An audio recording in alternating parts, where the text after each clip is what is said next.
All right, here in beautiful Venao Beach, Playa Venao, with Professor John Boyle in his beautiful gym, right on the beach, literally right on the beach, living the dream, surfing, doing jiu-jitsu, enjoying the week with my family and my best friends, my brother, Ramal Easton. So great to be here, man, with you, and so grateful to be able to just appreciate and experience this. Thank you, bro. I appreciate the effort to come down here, man. It's important, and I know it's not like easy necessarily to get here. It takes a little bit of effort, so I appreciate you making the effort to come down. Yeah. Mm-hmm. Yeah. I mean, it wasn't that bad, right? We fly into was it 6 hours from LA to Panama City. And then from Panama City, it's like 5 hours by car. Exactly. Which helps kind of keep, thins out the crowd. Right. Exactly. Yeah. It makes it worth it. The people that are the ones that make the effort to come out here. It kind of like it's a particular type of person. It's not like flying direct to Cancun, right, and getting a drink in your hand off the plane. Like, it takes a little bit of effort, and we like that. It kind of brings a certain type of person that we enjoy having here. So yeah. When I go to Cancun or a resort kind of a place, usually I can't sit still. I kind of don't like being in one spot, but this week, just being here at the camp, like, I'm so immersed in the surfing, and of course, like, right now we're in the jiu-jitsu room, come on the mat, and it's just, I don't want to leave. It's a good flow. It's a good flow. The restaurant, the food's good. We have a hammocks outside the room. It's like, I feel like it's my house now. Why go anywhere else? I live here, and my wife and I and the kid, we're at our house. We're here at the hotel or the gym, and that's basically it. Like, we have the beach is the beach, but we have even like a smaller bubble just here at beach break, in the gym, at the restaurant, surfing out front. Yeah, we're like dialed on the routine. We have our little setup. Yep, for sure. I was looking at some of the pictures before I came down. There's like a picture of Shanji Ribeiro. Yeah. And it's a stag, right? Yep. What are some other people that have come out? Shanji, Hanet, Andre Nagal, Fernando Moya, Tanner Rice. I'm speaking with a few others about coming down. We have a cool little jiu-jitsu scene within Panama.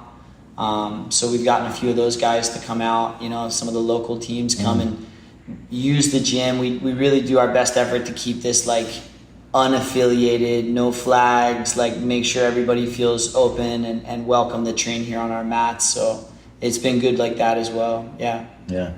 You're a black belt of Easton BJJ black belt. And so I was asking you a couple days ago, like, your background and how you got going, and do you mind sharing that with us again? No, that's like what I feel is like my mission to do now is share that as much as possible. So I grew up in South Jersey, Ocean City. I graduated Ocean City High School 2002. And I was on a pretty rough path when I was a teenager. I had a broken home, splitting time between my parents. I had a lot of anger I didn't know how to deal with, and I basically fell in with the wrong crowd. A lot of negative influences. We were doing some pretty bad stuff, and eventually that caught up with me. I was getting beat up. I got jumped pretty bad, and I basically, after failing out of community college, I came to my mom. I was like, I need to join the military. My older brother was in the Marines, and that was not a good experience for him. So she was like, please don't do that. Let's find somewhere else. So we found this little school in the middle of nowhere, Colorado, in Steamboat Springs. Steamboat Springs. Yeah. I flew out to Steamboat Springs. I'll never forget. I had like $2 literally to my name and a big fat black eye and a chipped tooth from getting my ass kicked, as the result of some drama with some friends and stuff like that back home.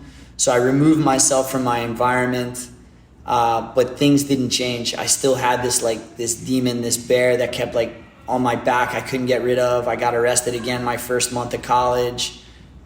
Just misbehaving, acting a fool. Like all my friends the conversations were all like, yeah, where are we going to get messed up this weekend? Party this, girls that. It was just like, it was really hedonistic and not positive and not driven. And, you know, there wasn't anything that like fulfilled me in there. It just felt real dark and kind of empty. And I eventually made my way down to Denver to finish my degree. I was going to be an English literature teacher. English literature. English lit. I have my bachelor's degree from University of Colorado, Denver.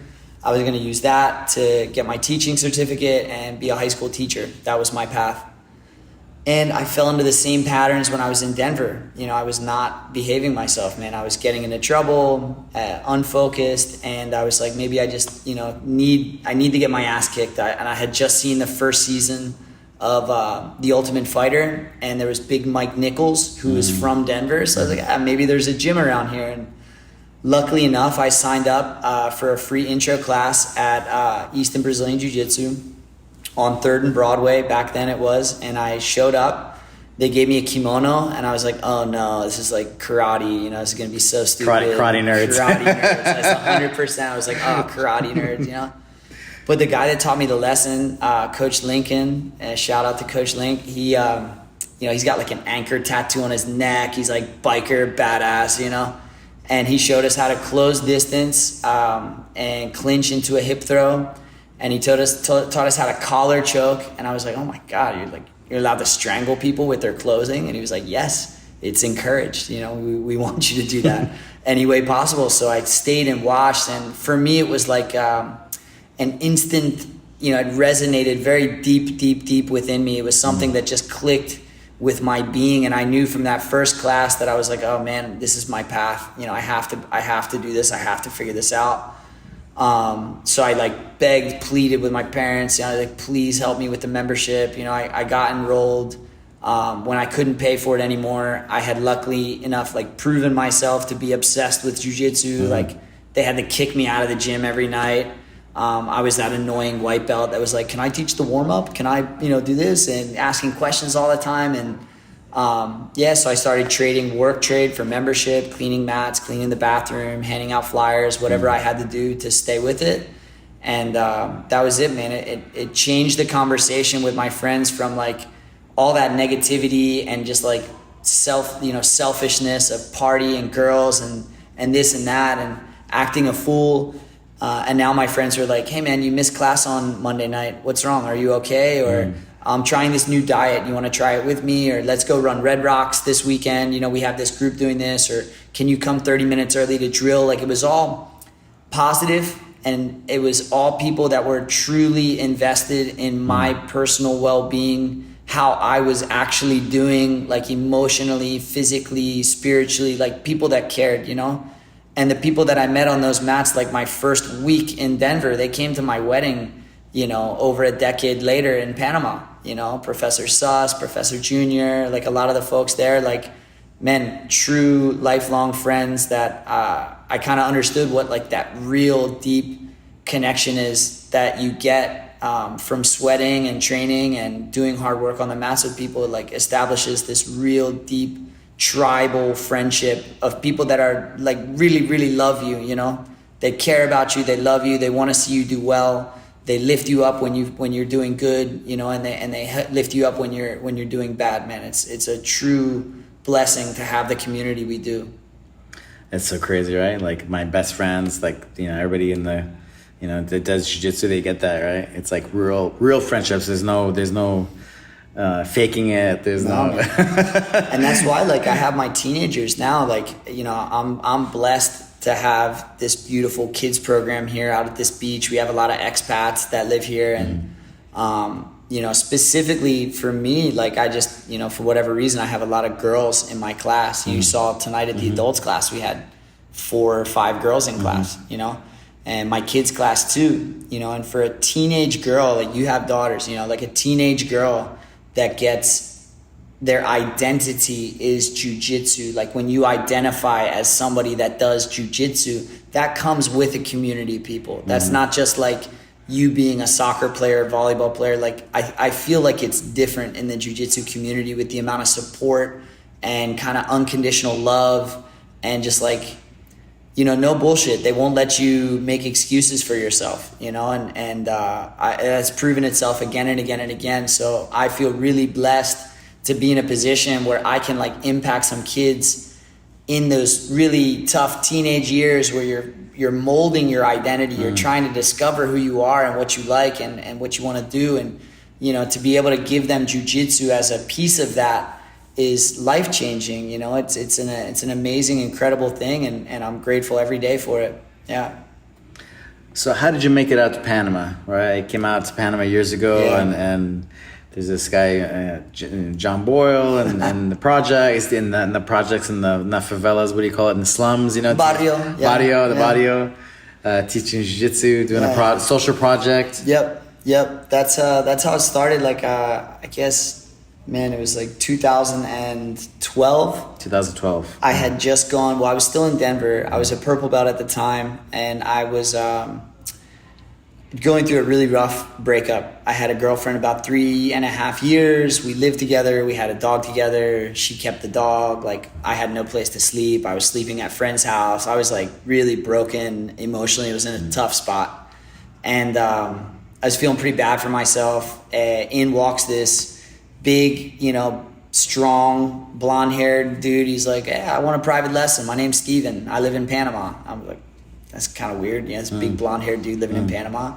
But anyways, I was the one that taught him the class. We really got along, and he was like, I have an MMA gym in Panama, and we need a jiu-jitsu coach. You should come check it out. I was like, oh, okay, maybe, brushed it off. He followed up with me. I was like, dude, you should get some students to come down with you, visit. We'll have a blast. And I asked a few students. We got a little group together, like 4 students and myself. Flew down to Panama. Trained with my friend, now one of my best friends and business partner, and partner in the foundation and everything, Steven.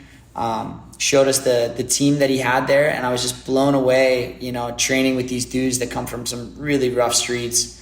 And I didn't speak any Spanish at the time, but we connected. So, these guys were tough. They wanted to be MMA fighters, and I'm like this little white dude tying them up in knots and choking them. They didn't have any jiu-jitsu background, so they were really intrigued by that, and like it broke language barriers down.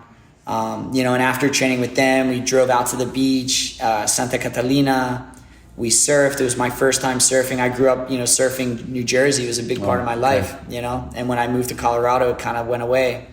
So I like reconnected with the ocean, which was amazing. And I'm sitting on the porch in Santa Catalina, drinking delicious, strong Panamanian coffee, talking about life with my friend Steven, and he was like, dude, if you got this much money together, you could buy out one of our partners, and I was like, thought about it. And when I went back, I just did it, dude. I sold my car, I sold my TV, whatever kind of possessions I had, I got rid of, saved up the money that I could, put it literally all into my friend Steven's hand, bought out the partner at the gym at the time, moved to Panama in January of 2013, started training and teaching at his gym at a neighborhood called Casco Viejo, which is like the old town of Panama City. And it is Casco Viejo. The old helmet, Casco Viejo. Is that the area like there's like that road going out into that island area?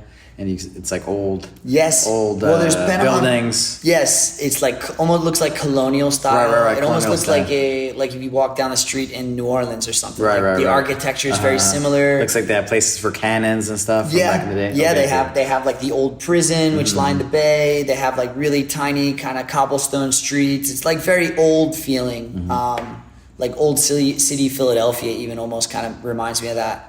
And it's being gentrified really fast. Like there's multi-million-dollar hotels directly next to squatter homes. And that was like something I didn't notice when I first walked through, but when I lived there, you immediately, like after a week being there, you're like, wow, this is crazy, man. Like it's changing. There's people that are basically homeless squatting in houses next to a cafe that sells like $4 espressos. This is wild. All around that community are some really rough neighborhoods, like for example El Chorrillo, where Roberto Duran is from. Right. So all these guys from this surrounding neighborhood would come into the gym and train with my buddy Steven. long before I was there, and it was just like a fight club, bro. It was gnarly. Like they just go in this back room, they put gloves on, and they just scrap. There wasn't any like structure to it, and they just loved it. They just loved to fight. They go in this back room and just beat the crap out of each other. So I came in and put some order to it, and after about a month of being in the country, Steve and I were like, dude, this is incredible. We shouldn't focus on making money from this gym. We should focus on trying to impact as many lives as possible through martial arts in this community. So that's when we started the 501c3. We called it Alley Cat Fitness Foundation. Alley Cat Fitness. Because the alley cats in Costco are like, it's almost like an unwanted piece of the background that you can't get rid of.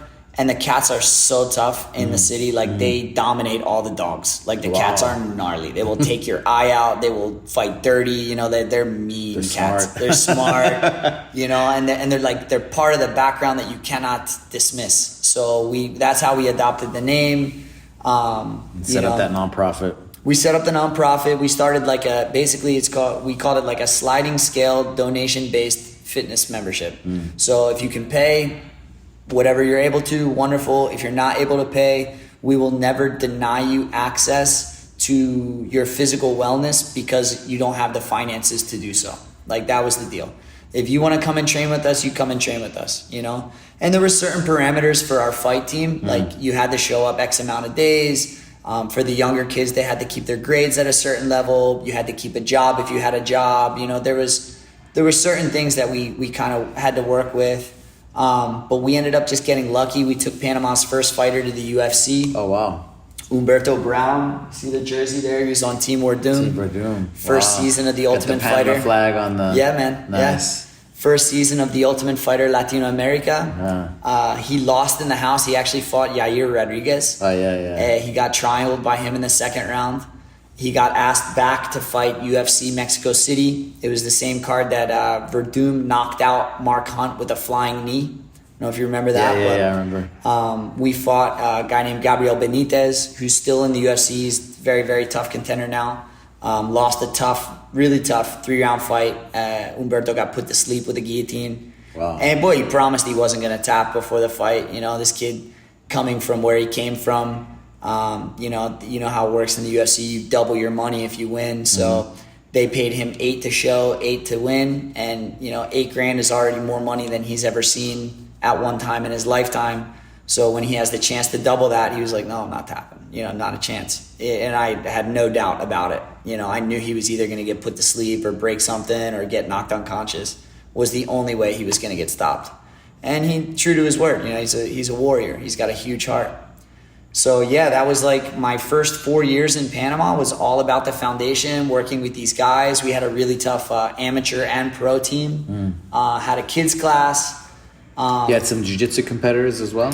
Yeah, I know there's not that many tournaments and stuff, or there wasn't at the time, right? We definitely competed in anything that we could. We competed in Muay Thai smokers. We competed in jiu-jitsu tournaments. You know, the guys in the foundation specifically were really heavy MMA focused.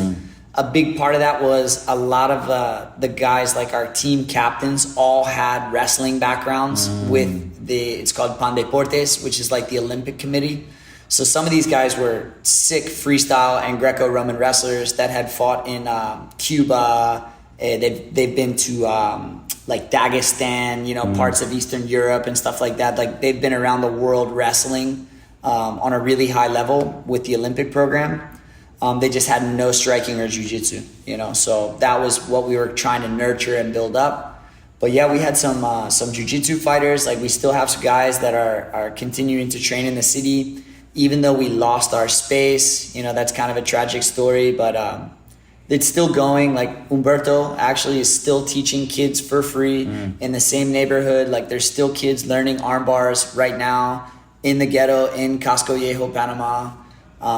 He's still grinding away, kind of making his living, personal training and stuff. Like his fight career is a little bit on the side because he needs to support his family. You know, but basically like, from there to here in Venao. What was your mom thinking about or telling you, or what were her thoughts on you moving to Panama? So, you know, hey, mama, I'm going to Panama. Yeah. Well, my mom is crazy. I have a crazy mother. You know, she's beautiful, wonderful. I love my mom. You know, and I say it in a very loving way. But she is like, you know, how do I put this? She's a chaplain Zen Buddhist. You know, so she actually went through and got her chaplaincy in Zen Buddhism.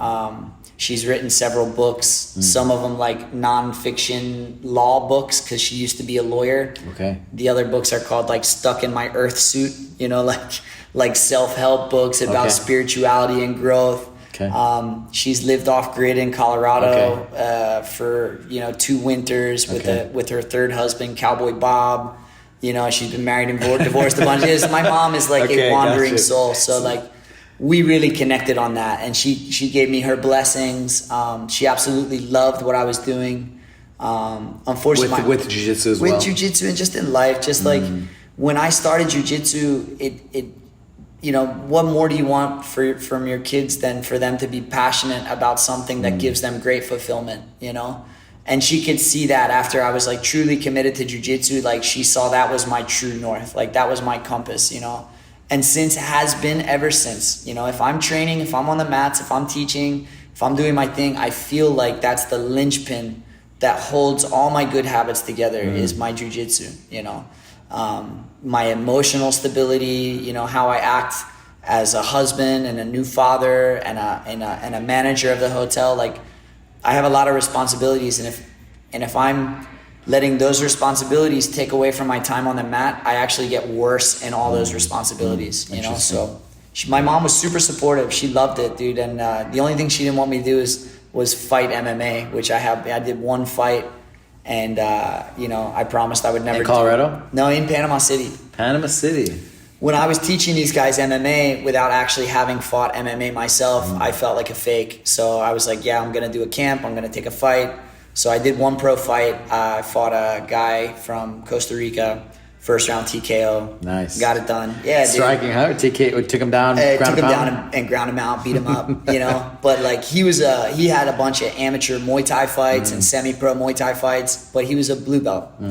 So being an Easton Brazilian Jiu-Jitsu brown belt at the time, I was like, there is 0 chance some blue belt's gonna beat me up in a fight. That was my mentality. I was like, there is 0 chance I'm gonna let a blue belt beat me up. You were representing Jiu-Jitsu. Dude, I had big weights on my shoulders, man. There was 0 chance like, I was gonna let that happen. There's no way I'm letting down. No way. My friends, my teammates, my professors.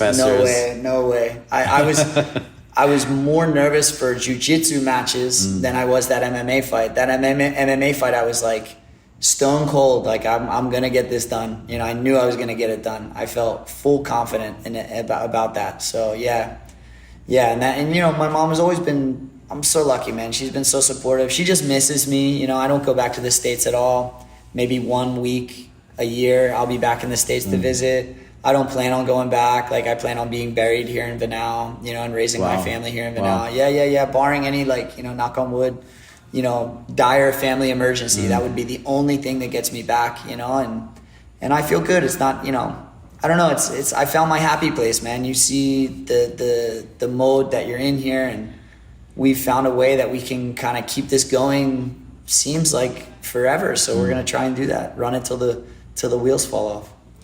What was the moment that, you know, like you mentioned a little bit when we spoke a couple days ago? What was the moment that you're like, this is what I want to do with my life. I want to do jiu-jitsu. Do you remember the moment?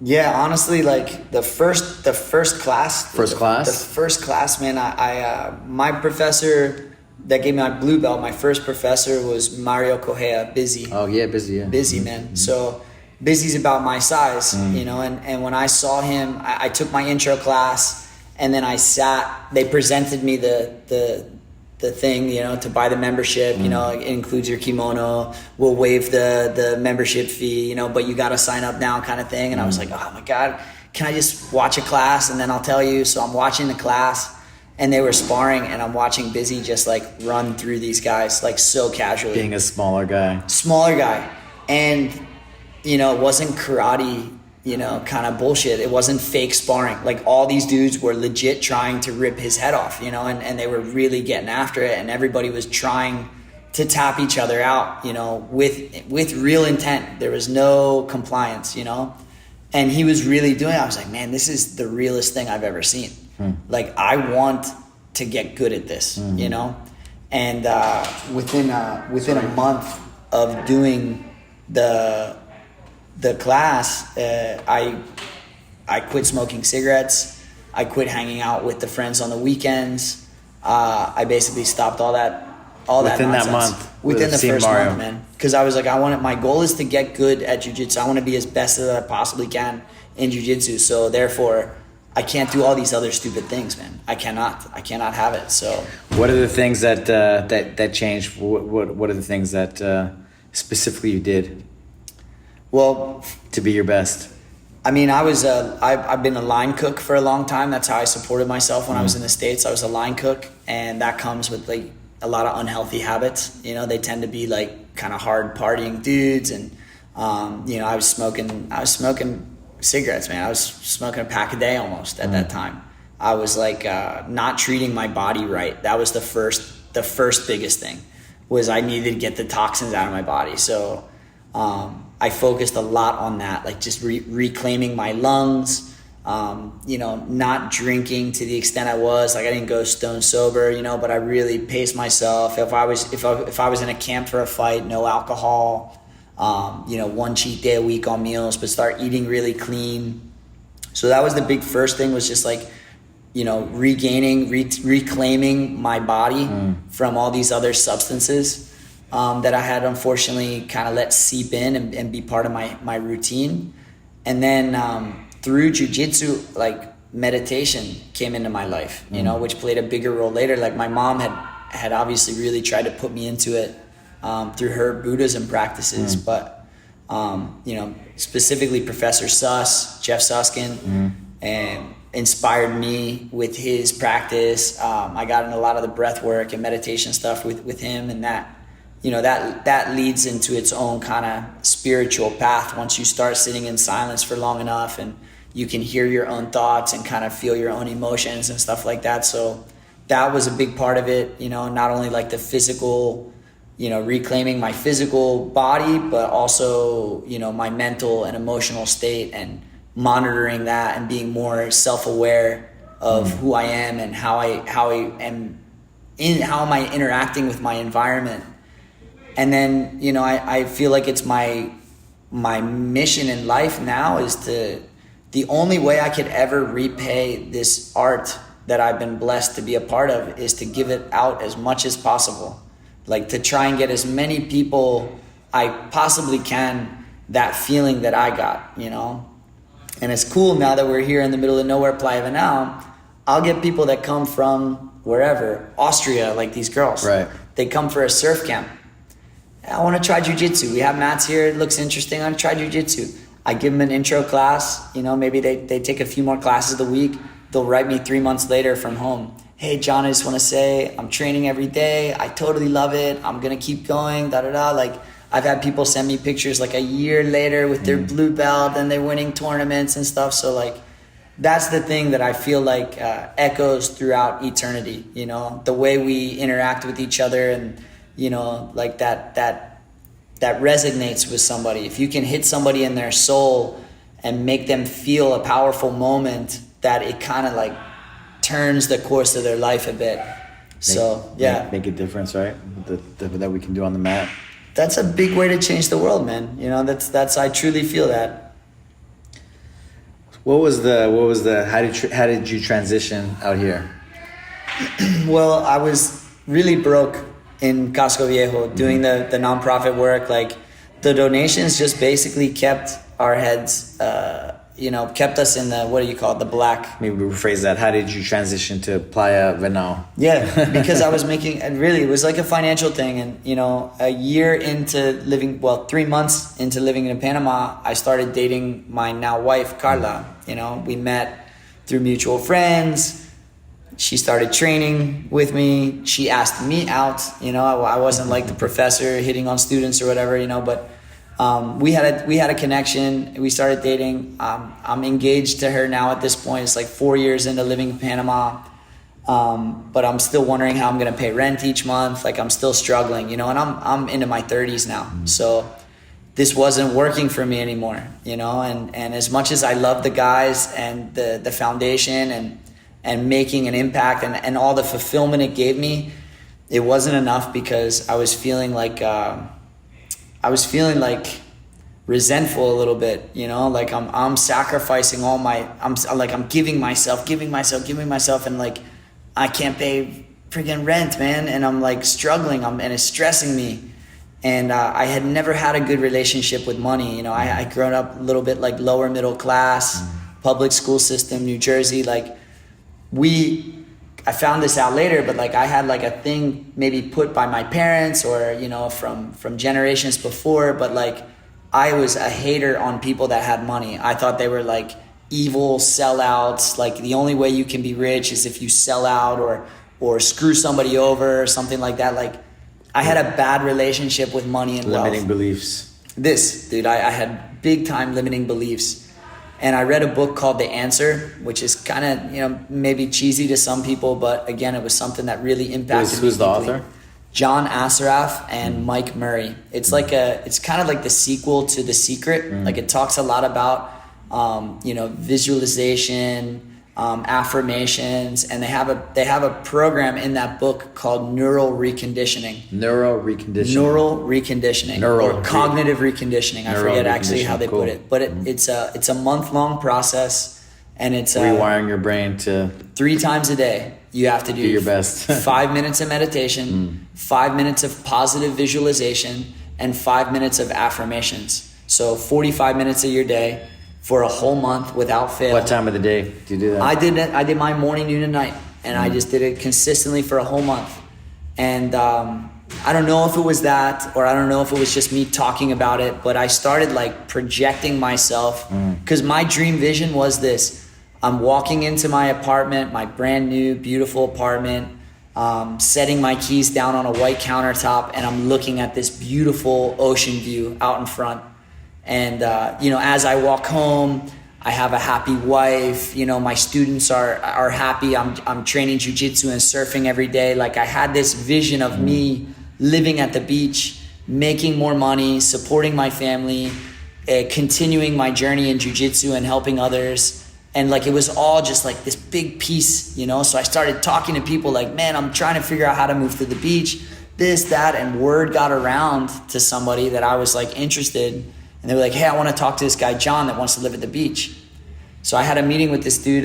His name's Jose Goldner. He has 3 kids that all do jiu-jitsu. And that's kind of how he knew about me. And he sat me down. He goes, hey, John, I want you to help me sell $10 million of real estate in the Playa Venao area. I was like, wow.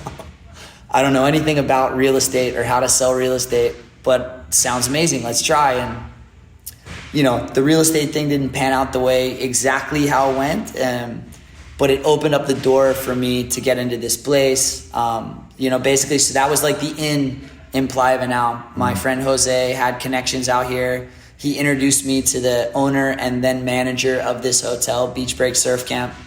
Nathan, the manager at the time, was a brown belt. He's Gracie Baja in Sanitas. He's a brown belt surfer.